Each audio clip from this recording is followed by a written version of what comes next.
कि ये तो पब्लिक में मैसेज जाना चाहिए, ये पब्लिक में मैसेज जाना। तो पहले वो है, उसके बाद हम एक बड़ा प्रदर्शन करेंगे, ओखला की आवाम प्रदर्शन करेगी और उनके जितने भी चीटर माफिया हैं जो ये गलत काम करते हैं, जो लोगों के घर तोड़वाते हैं, जो लोगों की बिल्डिंग तोड़वाते हैं, लोगों को ब्लैकमेल करते हैं, वो कोई भी हो, बचेगा कोई नहीं। इंशाल्लाह लीगली कार्रवाई होगी उनके ऊपर। ओखला की जो जनता है वो जाग चुकी है। ओखला की आवाम जानना चाहती है, सुनना चाहती है। कल मैं लखनऊ थी तो लखनऊ में मेरे पास लगातार दुबई से कॉल आ रही थी जिन लोगों की प्रॉपर्टी ओखला में, तो वो भी कहते हैं कि बहन हम आपको देखते हैं, हमें बताइए कि क्या स्टेटस है और हम आपके साथ हैं, कहाँ जाना है, किस तरह करना है। तो मेन बात यही है कि बहुत सी बातें जो होती हैं वो बख्तम में होती है। बख्तम यानी जो हम बोलते हैं वो वायरल होता है, उसको लोगों को पता चलता है क्या मुद्दा है, लेकिन जो हम कानूनी लड़ाई लड़ते हैं वो लिप्तम में लड़ी जाती है। और जितने ज़्यादा ओखला के वो लोग जो इस मुसीबत का शिकार हैं उन लोगों को आगे आना चाहिए और अपने अपने नाम से PIL डालनी चाहिए। नई बिल्डिंगें ले रहे हैं, अभी वहाँ पर अभी फ्लैट्स ले रहे हैं, ख़रीद रहे हैं लाखों रुपए की, और वो लोग डरे हुए हैं कि हम क्या करें, लें ना लें, यहाँ से चले जाएं, छोड़ दें ओखला। क्या कहना चाहेंगे आप उन लोगों? हेलो दोस्तों, मैं अभी हूँ ओखला में RW ऑफिस में, जहाँ पर अभी मीटिंग हुई है और ओखला के लोग यहाँ जुड़े, काफ़ी बड़े बड़े दिग्गज लोग जुड़े हैं चीटरों के ख़िलाफ़ और ओखला में जो डेमोलिशन चल रहा है उनके ख़िलाफ़। तो यहाँ पर हमारे साथ लगातार शहजाद साहब भी हैं, वो मौजूद हैं और हमें अपडेट देते रहते हैं कहाँ तक ये बात पहुँची है, कहाँ तक मामला पहुँचा है। तो इनको अभी लीड कर रहे हैं शहजाद साहब। हमारे साथ स्वागत है शहजाद साहब जी, थैंक यू वेरी मच। सबसे पहले आप ये बताइए सर, ये जो अभी मीटिंग हुई है ये मामला कहाँ तक पहुँचा? लोग अपडेट जानना चाहते हैं आपसे कि कहाँ तक ये मामला पहुँचा? देखिए ये मामला तो जितने ये चीटर माफिया हैं उनकी नींदें हराम हो गई।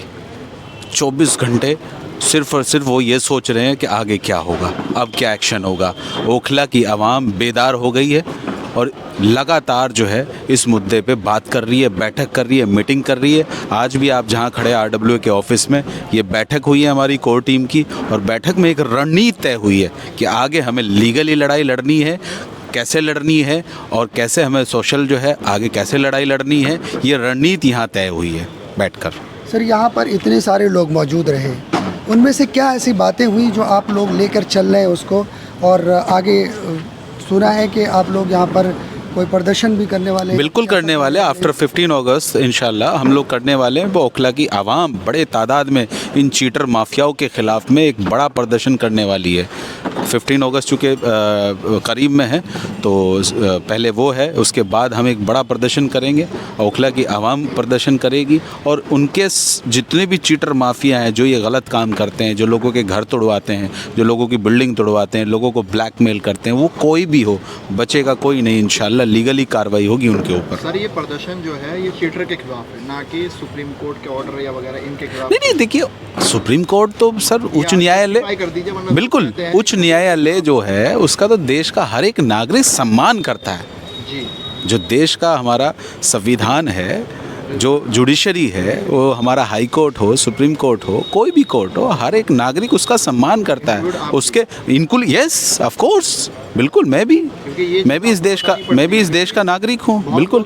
लेकिन हो क्या रहा है, जो ऑर्डर जो कोर्ट ने दिया है वो इंक्रोचमेंट का ऑर्डर दिया है यमुना के किनारे का, उसमें स्पेसिफाई तो किया नहीं कि फला बिल्डिंग को तोड़िए जाके। लेकिन ये जो लोग ठग हैं, जो ये डकैत हैं खुले, जो ये चीटर हैं, माफिया है, ये लोग सुप्रीम कोर्ट को भी मिसगाइड कर रहे हैं, प्रशासन को भी मिसगाइड कर रहे हैं, MCD को भी मिसगाइड कर रहे हैं, उसका भी गलत इस्तेमाल कर रहे हैं, और जो अंदर जाकर लोगों की प्रॉपर्टी को टारगेट करके वीडियो बनाकर फर्जी चैनल से मीडिया को भी बदनाम कर रहे हैं। मैं मीडिया के भी साथियों से और तमाम बड़े जो संस्थान हैं उनसे भी ये कहना चाहता हूँ कि ऐसे लोगों की जाँच होनी चाहिए। मीडिया को भी बदनाम कर रहे हैं, मीडिया के माध्यम से लोग वीडियो बनाते हैं, जाकर ब्लैकमेल करते हैं लोगों को जाकर। उस पूरे ऑर्डर में सुप्रीम कोर्ट के जो ऑर्डर आया है वो इंक्रोचमेंट को लेके आया है, उसका तो सभी सम्मान कर रहे हैं। सर कई लोग पूछ रहे हैं, ओखला की आवाम पूछ रही है, पब्लिक यहाँ की, कि ये 778 जो लिस्ट अभी मैमन रिजवी जी ने भी बताया, तो ये बहुत डरे हुए लोग अपने लिस्ट में नाम देख रहे हैं और डर रहे हैं और बार बार मैसेजेस भी कर रहे हैं और कॉल भी कर रहे हैं। क्या मामला है सर उसका, आप बता दीजिए। देखिए लिस्ट तो होता क्या है, जब आप कहीं बिल्डिंग बनाते हैं, बिल्डिंग के दौरान ये जो चीटर माफिया है इतने प्लान्ड होते हैं, इतने प्लानिंग के साथ करते हैं। जैसे ही वो लिंटर 2-3 लिंटर डालता है तब ये जाके कंप्लेंट करते हैं, MCD में करते हैं, लोकल थाने में देते हैं अवैध निर्माण की, अवैध अनऑथराइज कंस्ट्रक्शन की, और फिर उसके बाद कोर्ट में जाते हैं। तो कहीं ना कहीं वो एक सिस्टम में तो चली गई, वो तो शो करेगी। लेकिन वो जो लिस्ट है वो अपनी जगह है, वो लिस्ट तो जेन्युइन है, लेकिन जिन लोगों ने ये फैलाई है उनकी नीयत गलत है। वो लोगों को भयभीत करना चाहते हैं, डराना चाहते हैं कि ये भी टूटेंगी। जो नई बिल्डिंगें ले रहे हैं अभी वहाँ पर अभी फ्लैट्स ले रहे हैं, ख़रीद रहे हैं लाखों रुपए की, और वो लोग डरे हुए हैं कि हम क्या करें, लें ना लें, यहाँ से चले जाएं, छोड़ दें ओखला। क्या कहना चाहेंगे आप उन लोगों नहीं, उनको बिल्कुल डरने की ज़रूरत नहीं है, ओखला की आवाम को बिल्कुल डरने की ज़रूरत नहीं है। इंशाल्लाह बहुत जल्द रिजल्ट आने वाला है और आवाम जाग चुकी है। इनके ख़िलाफ़ सख्त से सख्त कानूनी कार्रवाई होने जा रही है। और कल में जो हमारे नेशनल माइनॉरिटीज़ कमीशन के जो हमारे अध्यक्ष हैं, चेयरमैन हैं जनाब इकबाल सिंह लालपुरा जी, मैं वहाँ भी गया, उनके भी मैंने संज्ञान में उनके विषय में ये इशू लेकर आया हूँ। जो इस वक्त ओखला के अंदर ये डेमोलिशन जो ड्राइव है इन माफियाओं के द्वारा चल रही है पैसा उगाई के लिए, उनके भी मैंने संज्ञान में रखा है। उन्होंने पूरी मदद की हमें दिलासा दिया और एक लेटर रेगुलाइज कॉलोनी रेगुलाइज हो उसके लिए भी लेटर एलजी साहब को लिखा है। और एक बात सर, हमारे उस पर जितने भी यूट्यूब चैनल पे बार बार मैसेजेस आ रहे हैं कि अगर आप लोगों से जुड़ना चाहते हैं तो कैसे जुड़े, आपके साथ जुड़ना चाहते हैं कि भाई या ओखला ग्रुप से जुड़ना? मेरा कॉन्टैक्ट नंबर अवेलेबल है। मेरी कोई अपनी कोई ज़ाती संस्था तो नहीं है, ना मैं कोई संस्था चलाता हूँ, मैं तो काम कर रहा हूँ आवाम के लिए। हाँ, वो अलग बात है, मैं पार्टी के साथ में जुड़ा हूँ, लेकिन इस जो मुहिम है, ये मुहिम तो ओखला के लिए हम लोग लड़ रहे हैं। इसमें पहले तो हम लोग ये जो लड़ाई है इसको लड़ लें। सियासत व्यासत तो होती रहेगी, जब हमारे घर ही नहीं बचेंगे तो चुनाव उनाव की तो बाद की बातें हैं। चुनाव उनाव का भी हमारे कहीं से कहीं तक जहन में भी नहीं है। ये जो लोग कुछ लोग गुमराह करेंगे, भयभीत करेंगे, ये इसलिए कर रहे हैं, इसलिए कर रहे हैं। हमने पूरे आपके किसी भी इंटरव्यू में कहीं चर्चा करी पार्टी को लेकर, लेकिन सबसे ज़्यादा सपोर्ट भी वहीं से मिली है। देखिए कमाल आप, चाहे वो हमारे एमपी साहब हों हर्ष मल्होत्रा जी, चाहे वो हमारे प्रदेश के अध्यक्ष हों, चाहे वो हमारे प्रदेश के मंत्री हों डॉक्टर विनोद बछेती जी, चाहे धामा जी हों हमारे ज़िले के अध्यक्ष। देखिए कमाल आप। लेकिन हम क्योंकि देखिए आप एक सूझबूझ डिप्लोमेसी हिकमत से ही काम कर सकते हैं। आपके साथ कितने लोग जुड़ गए अब तक? पूरी आवाम साथ में खड़ी हुई है ओखला की इस टाइम। हर आदमी ये कह रहा है हम आपके साथ खड़े हैं, आप काम करिए। लगातार कंप्लेंट हो रही है हमारे खिलाफ, लगातार लोग कंप्लेंट कर रहे हैं, डरा रहे हैं, धमका रहे हैं, फ़ोन कर रहे हैं हमें। चलिए सर, बहुत बहुत शुक्रिया आपका। मीटिंग बहुत अच्छी रही। अभी मगरिब के बाद फिर है, लोगों के हमारे सीनियर लोग थे, इरफान साहब हैं और भी कई सारे लोग थे। उन्होंने अपना डिस्कशन करा और इस इलाके को किस तरह बचाया जाए, किस तरह, चाहे वो पुलिस प्रशासन से हो। आज फिर अच्छे कामों की एक बार याद आती है उपेंद्र सिंह जी के लिए। फिर लोगों ने आज यहाँ पे गुहार लगाई कि उपेंद्र सिंह जी को लाया जाए। तो ये नेक इंसान और अच्छे इंसान थे जो चीटर माफियाओं को बिल्कुल दूर रखते थे इस ओखला से, तो उनके लिए बात हुई। और भी कई सारे चीज़ों के ऊपर डिस्कशन हुआ है और हम इसी उसमें हैं कि जैसे आज एक और वाक़या था, हमारे सीनियर सुप्रीम कोर्ट के लॉयर वसीम कादरी साहब हैं, उन्होंने एक चीटर ने एक एप्लीकेशन डाली थी, तो उसके ऊपर तलहा एक छोटा भाई है हमारा, उसने उसके ऊपर एप्लीकेशन रेट फाइल करी थी। तो उसी में वसीम कादरी साहब ने कोर्ट में जज के सामने खड़े होकर ये कहा कि साहब मैं भी उस इलाके में रहता हूँ और ये शख्स जहाँ रहता है वो भी उसी इलाका है, वही इलाका ओखला ही है। कैसे एक मकान, सेम मकान, कैसे मतलब इलाके के कैसे इनलीगल और अथराइज अनअथराइज हो सकते हैं। तो जज से उन्होंने कहा कि आप पूछिए इनसे कि इनका मकान जो है क्या लीगल है, अथराइज। तो जज साहब ने पूछा उनसे, तो वो कुछ नहीं बोले, उनका काउंसिल भी कुछ नहीं बोला। तो ये 5 तारीख को ये डेट उनको दी गई थी। तो 5 में जब ये हुआ कि एमसीडी को उन्होंने ऑर्डर करे कि इनका स्टेटस पता करके, और तो पता चला आज फिर थी उसमें डेट, और उन्होंने कोर्ट में वसीम कादरी साहब ने फिर वो पूछा, तो कोर्ट ने, जज साहब ने ऑर्डर कर दिया उनके मकान को डेमोलिश करने का। मकान का डेमोलिशन? जी। जिस चीटर ने ये एप्लीकेशन लगाई थी कि पड़ोसी का मकान इनलीगल है, तो इस तरह की अगर वकील साहब के जैसा एफर्ट्स था वसीम कादरी साहब का, और ये एफर्ट्स का नतीजा है कि उस चीटर का मकान डेमोलिश हुआ। अगर इस तरह के एफर्ट्स और लगते रहे इस ओखला के अंदर, तो ये चीटर यहाँ से भाग जाएंगे, माहौल बहुत अच्छा होगा। हम इसी चीज़ को आगे लाना चाह रहे हैं। ऐसे काबिल लोग जो बिना किसी इंटरेस्ट के, किसी नेतागिरी के भी नहीं, उन्होंने अपना काम करा, सियासी मुद्दे को साइड में रख के बिल्कुल। तो मैं उनका बड़ा शुक्रगुजार हूँ। सक्सेस के पीछे मतलब किन किन लोगों का हाथ है? मतलब ये जो इतना आगे बढ़ चुका है कि आज चीटरों के घर टूट रहे हैं, मतलब स्टे आ गया, ऑर्डर आ गया, पास हो जाएगा कुछ दिनों में, हाँ। तो क्या किसके हाथ है इसमें सबसे ज़्यादा? नहीं देखिए वो तो बेचारे कहीं जी उसमें रहते नहीं, वो एक सुप्रीम कोर्ट के लॉयर हैं। अच्छा। वो ओखला को बेहतर उसमें चाहते हैं कि बेहतर एक करके ओखला, बेटर ओखला के नाम से एक ग्रुप है, उसमें भी जुड़े हुए हैं। तो वो मतलब साइलेंट रहने वाले हैं, वो नेतागिरी उसमें कुछ नहीं है, वो किसी भी पॉलिटिकल उसका कोई हाथ नहीं है उसमें। वो एक ये है कि अच्छे लोगों का साथ जो है ना जैसे चाहिए, तो वो उन्होंने किया है पूरा, और अच्छे लोगों के साथ की वजह से आज इस मुकाम पे मतलब इस नतीजा ये रिज़ल्ट आया है। तो उसमें ज़रूरी नहीं है कि आप सियासी उसमें डालें और उसको खींचें ज़बरदस्ती, मैं नहीं मानता इस चीज़ को। आपको काम करके दिखाना है, आवाम खुद आपको सेलेक्ट करेगी, सपोर्ट करेगी। ठीक है सर, हमारे साथ यहाँ पर अहमद निज़वी भी जुड़ी हुई है, क्या कहना चाहेंगे आज?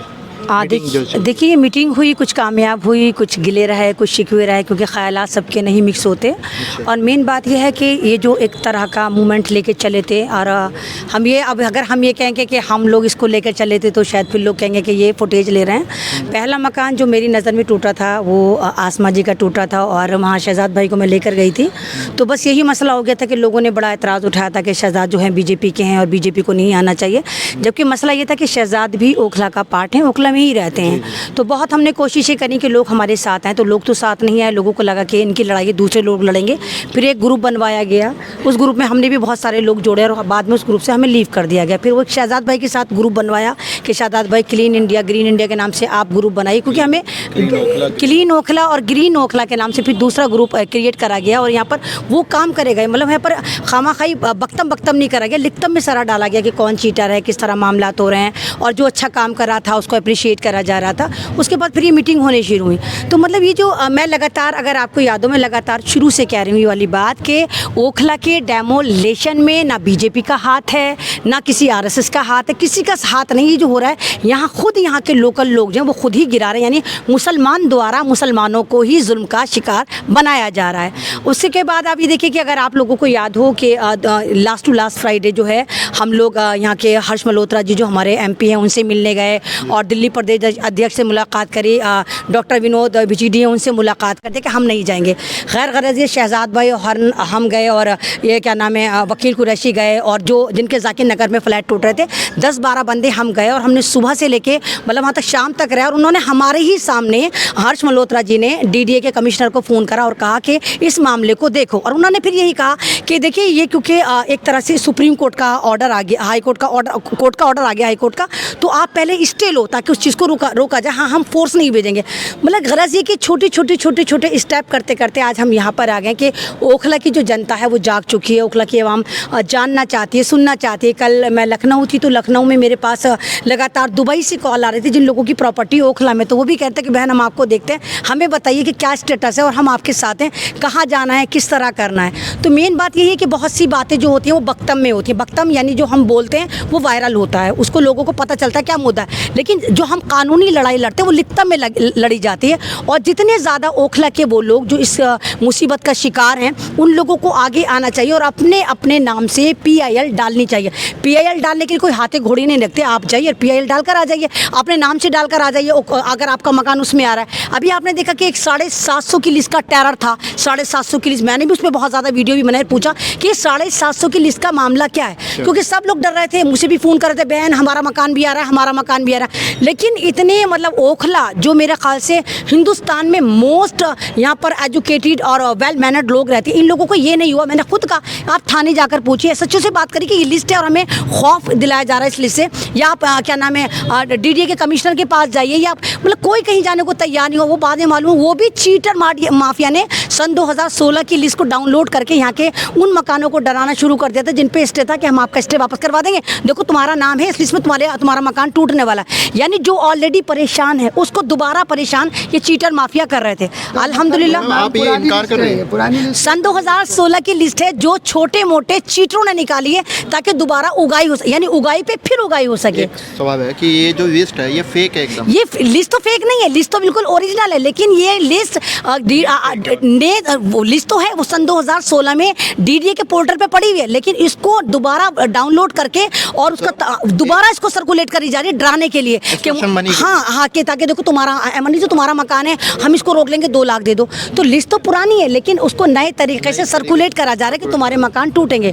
तो ओखला की जनता को भी आगे आना चाहिए। जितने लोग हैं, जितने ज़्यादा लोग हैं, काबिल लोग हैं, आप अपने नाम से PIL डालिए। जितनी ज़्यादा PIL डाली जाएगी उतना ज़्यादा इस केस को हम ज़्यादा लड़ेंगे। और जिस तरह आपने देखा कि आपने देखिए कि एक अभी पता चला कि इन चीटों के मकानों का भी नाम आ गया कि इंशाल्लाह इनके भी अनकरीब मकानों को डेमोलिश करा जाएगा। और वही बात जो हम शुरू से कह रहे हैं कि अगर हम ओखला में रहते तो अहमद रिजवी का मकान इलीगल कैसे और मेरा पड़ोसी जो मेरे पे स्टे लेकर आया वो लीगलाइज कैसे हो सकता है। तो ये भी बहुत बड़ी कामयाबी है। और अल्लाह बस यही कहते हैं कि कतरे कतरे से समुंदर बनता है। हमें कोई नाम नहीं चाहिए, कोई फेम नहीं चाहिए। अल्हम्दुलिल्लाह अल्लाह ने बहुत अच्छी पहचान दी है, बहुत अच्छी मकबूलियत दी। लेकिन मैं चाहती हूँ कि ओखला की आवाम जो है वो जागे और अपने जो उसके अधिकार हैं उनके लिए लड़े। या आपने अपनी वाइट मनी, जो ओखला की वाइट मनी थी, जो लोग यहाँ पर ओखला में आके बसे, क्योंकि यहाँ पर यूनिवर्सिटी है, तो जब यहाँ पर आपने आके अपनी वाइट मनी को एक तरह से ब्लैक कर लिया। आपने नहीं देखा कि जमुना की ढाल पे तो नाली के निकाल पे आपने ज़मीन ली। आप ही देखिए कि ओखला में 96% मुसलमान हैं, लेकिन यहाँ पर 4-5% मेरे हिंदू भाई भी रहते हैं। उनका तो एक भी मकान डेमोलिश नहीं, क्योंकि वो लोग सारे के सारे DDA की तरफ जाते हैं, वो DDA में लेते हैं। तो सारा नुकसान हमारे भाइयों का हुआ। और वो सारे वो जो मकान जो वो वाइट मनी अपने गाँवों से टोटल अपनी प्रॉपर्टी को सेल आउट कर आए थे, आज वो ब्लैक मनी भी हो गया और उनके मकान डेमोलिश भी हो रहे हैं। ये बहुत बड़ा नुकसान है।